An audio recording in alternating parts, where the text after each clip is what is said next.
I wasn't watching where I was going. That's the only explanation I can give for how a single distracted step reshaped the relationship between Earth and the Varelian Empire. The corridor of the celestial atrium shimmered with soft lavender light, refracted through arching crystalline ceilings that curved like the inside of a seashell. Suspended gardens floated above, transparent walkways. Streams of glowing particles drifted through the air like intelligent dust, adjusting illumination based on mood, temperature, and traffic. I had been on Avaris Prime for 4 months, Earth's first non-military cultural envoy to a species that could collapse stars for energy and bend gravity into art. And I was thinking about home.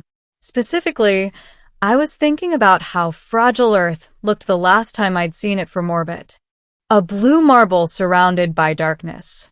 Beautiful. Small. I walked past Varelian nobles in flowing silver garments that shifted color with their pulse. Their skin carried faint bioluminescent veins beneath a pale, opalescent surface. Their eyes, large, luminous, almost liquid, reflected everything. They reflected me too.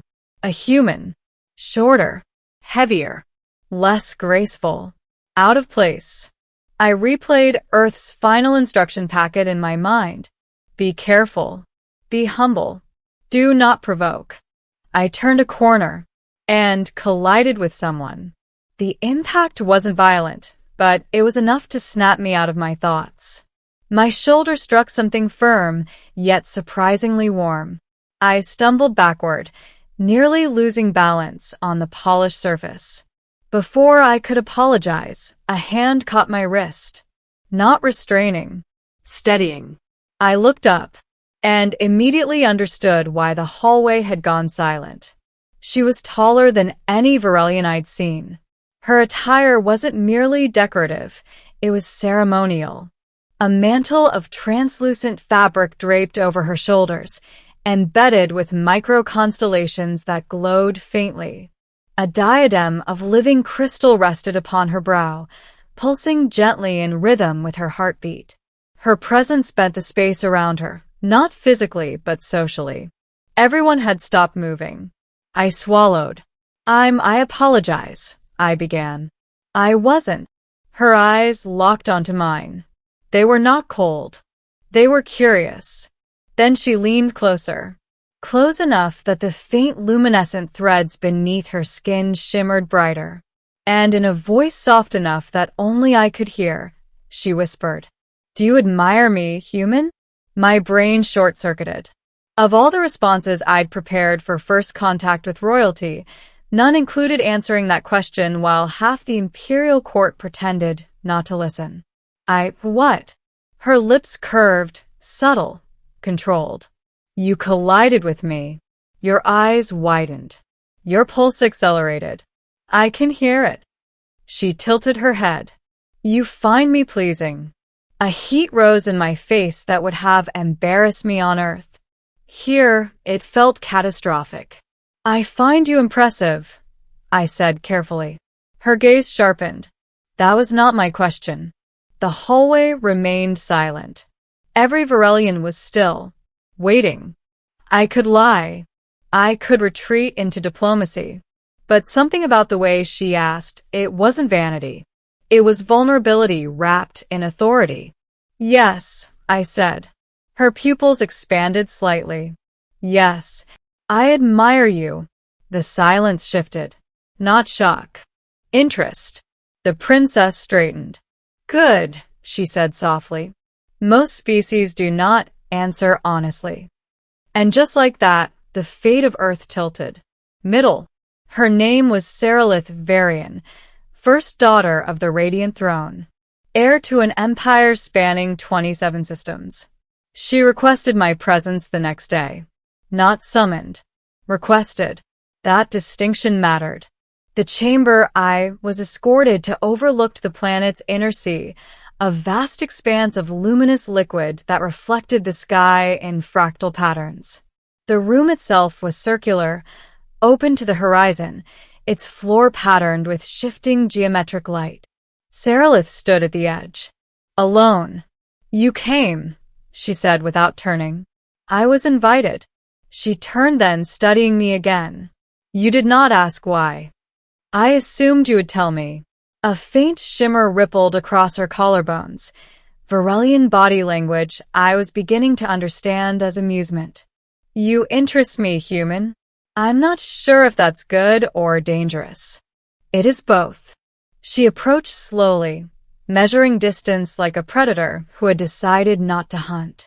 When you answered yesterday, your fear was present. Your caution was present. But you chose truth over safety. I chose diplomacy through honesty. You chose risk. She stopped an arm's length away. Do humans often admire what could destroy them? The question carried weight. I think humans often admire strength, I said. But we admire compassion more. Her expression shifted. Compassion is inefficient. Not always. She studied me for a long moment. Walk with me. Over the next weeks, our conversations became frequent. At first, they were political. She questioned Earth's military capacity, resource distribution, cultural structures. She listened with unsettling intensity. But gradually, the discussions changed. She asked about art, about music, about love. Your species bonds permanently? She asked once. Usually, even when power shifts. Especially then. She grew quiet. The Varelian Empire did not believe in permanence. Partnerships were strategic. Attachments were temporary. Emotion was moderated. Except in her. I began to notice the cracks. The way her glow dimmed when discussing succession politics. The way her hands tightened when the High Council was mentioned. The subtle fatigue beneath her poise. One evening, while we observed a stellar storm through the palace observatory, she spoke without looking at me. They measure me constantly. For weakness? For deviation. From what? From perfection. The word felt heavy in her mouth. And what is perfection? I asked. Unshakable authority. Emotional control. Predictable dominance. And do you feel that? Her silence answered first. Then, I feel curiosity, she admitted. And I feel something when you look at me. My heart skipped. That sounds dangerous. It is destabilizing. She turned toward me. When I asked if you admired me, I was testing you. For what? For authenticity. Most who admire me do so because they fear me or desire my power. And me. You looked at me as though I were simply a woman. I exhaled slowly. You are. A flicker of brightness rippled across her skin, stronger than I had ever seen. You speak as if I am not terrifying. Oh, you are. She blinked. But you're also alone. The word hung between us. Alone. Her composure fractured for half a second. You see too much, human. Maybe you hide too much. That night changed everything. Rumors spread through the court. Whispers of the princess spending excessive time with the human envoy. The High Council requested a formal audience. I stood before 12 towering Varelian elders whose combined political weight could extinguish Earth in a month. You have influenced the princess, one stated flatly. I've conversed with her. You have destabilized her focus. If asking questions destabilizes her, perhaps the focus was fragile. A ripple of disapproval passed through them. She exhibits increased emotional variance. Is that weakness? I asked. It is unpredictability. Unpredictability wins wars. Silence. One leaned forward. Do you admire her? The same question, but colder. Yes. And does she admire you? I hesitated. Yes. The chamber grew tense. Attachment between species is inefficient, one said. Or revolutionary, I replied. They dismissed me. But the message was clear. If Sarilith chose emotional deviation, it could fracture imperial stability. When I told her, she listened without interruption. They will test me, she said finally. How? They will present a political union, a calculated pairing with another noble house. And you? I must refuse. Then refuse. It is not that simple. Why? She stepped closer. Because if I choose you instead. My breath caught. I choose uncertainty. I choose a species they view as inferior. I choose love over strategy. Love. The word was foreign in her language, yet she spoke it. Do you admire me, human? She whispered again. But now it wasn't playful. It was fragile. Yes, I said. Not because you're powerful. Not because you're feared. But because you're brave enough to question everything you were built to be. Her glow surged, brilliant, radiant. For the first time, she reached for me, not to study, not to analyze, to hold. The next day, before the full imperial court, Sarilith Varian made her declaration. I will not enter a strategic union, she announced. I will not perpetuate governance through emotional suppression. I choose alliance with Earth, not through conquest, but through bond. Gasps. Shockwaves. And I choose him. Every eye turned to me. I felt small, human, outmatched. But I stepped forward. I do not stand here as conqueror, I said. I stand here as proof that admiration can exist without domination. The chamber trembled with dissent. Then something unexpected happened. One by one, younger nobles began to glow brighter. Not in outrage, in resonance. Sarilith's vulnerability had ignited something dormant. Choice. Ending. The weeks that followed were chaos. Political tension spiked. Several houses threatened secession. Earth's diplomats panicked. Military advisors demanded contingency plans. But Sarilith did not waver. She met every challenge head-on, not with aggression, but transparency. She began public forums, open discussions about reform, about partnership, about emotional autonomy. And something remarkable happened. The empire did not collapse. It evolved.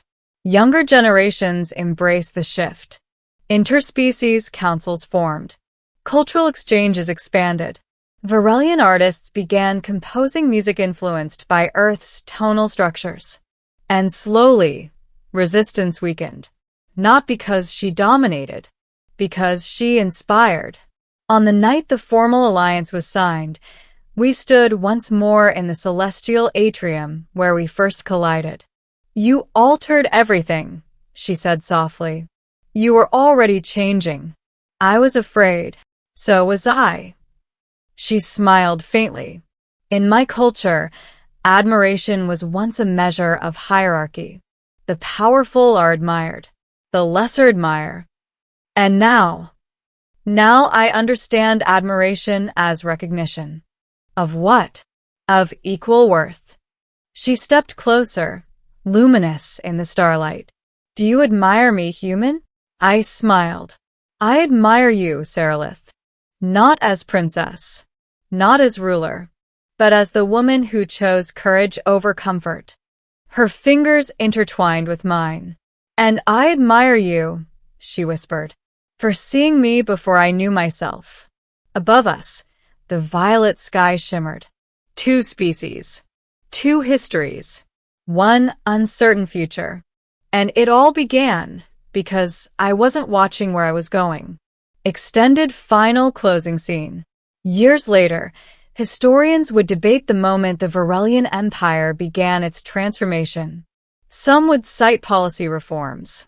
Others would reference military realignment. But those who were there knew the truth. It began with a question. A quiet whisper in a crowded hallway. Do you admire me, human? And the answer that followed, not calculated, not strategic, not safe, became the foundation of something stronger than dominance. Mutual respect. The alliance between Earth and Avaris Prime became more than political. It became cultural, emotional, philosophical. Mixed academies formed. Joint exploration missions launched. Children born of blended heritage grew up fluent in two ways of thinking.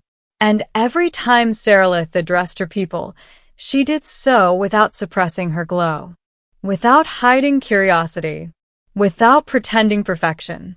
Because strength, she learned and taught, was not the absence of vulnerability.